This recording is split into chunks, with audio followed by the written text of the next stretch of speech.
غزہ میں تباہشدہ عمارتوں کے ملبے سے مہلوکین کی لاشیں ملنے کا سلسلہ جاری ہے۔ گزشتہ 24 گھنٹوں کے دوران ملبے سے مزید 160 لاشیں نکالی جا چکی ہیں۔ فورن میڈیا کے مطابق غزہ میں فلسطینی حکام کا کہنا ہے کہ 7 اکتوبر سے شروع ہونے والی اسرائیلی جارحیت کے نتیجے میں فلسطینی شہداء کی تعداد 15,000 سے بڑھ گئی ہے۔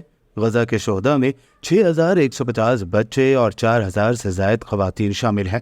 فلسطینی حکام کے مطابق 6,000 سے زائد افراد کے ملبے تلے دبے ہونے کا خدشہ ہے، جن کی تلاش کے لیے کوششیں جاری ہیں۔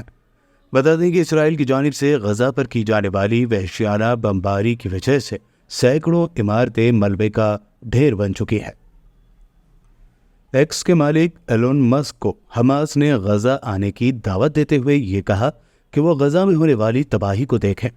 حماس کے مرکزی رہنما اسامہ حمدان نے کہا کہ ہم ایلون مسک کو غزہ کی پٹی کا دورہ کرنے کی دعوت دیتے ہیں، جیسا کہ انہوں نے گزشتہ دنوں اسرائیل کا دورہ کیا۔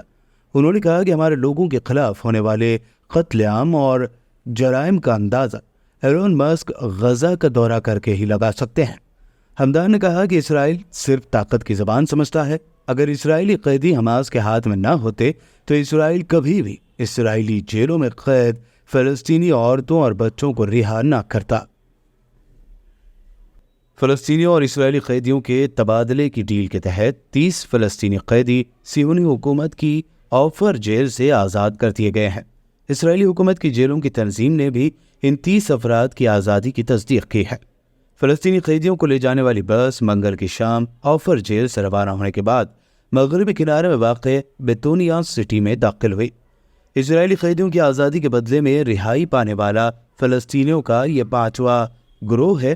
خیال کیا جاتا ہے کہ صہیونی حکومت کی جیل آفر سے آزاد ہونے والے 30 افراد میں سے 15 بچے اور 15 خواتین ہیں۔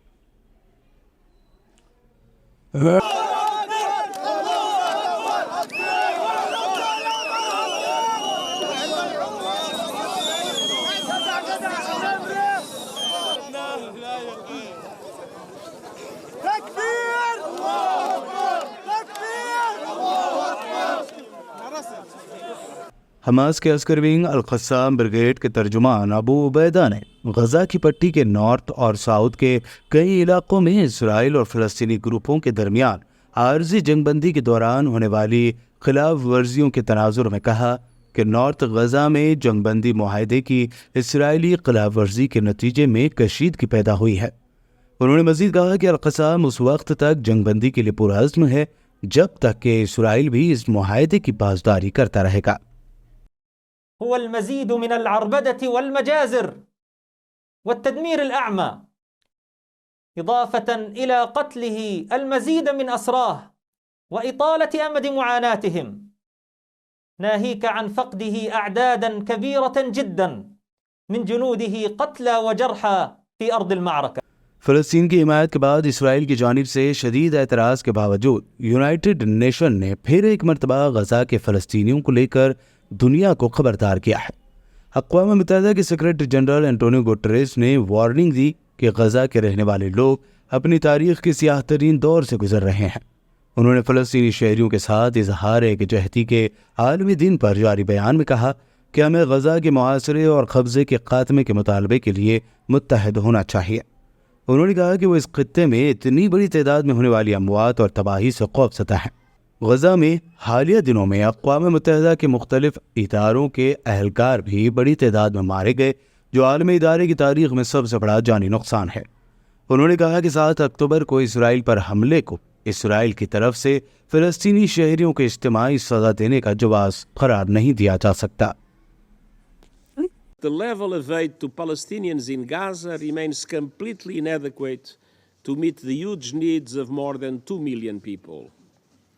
And although the total volume of fuel allowed into Gaza has also increased, it remains utterly insufficient to sustain basic operations. Civilians in Gaza need a continuous flow of life-saving humanitarian aid and fuel into and across the area.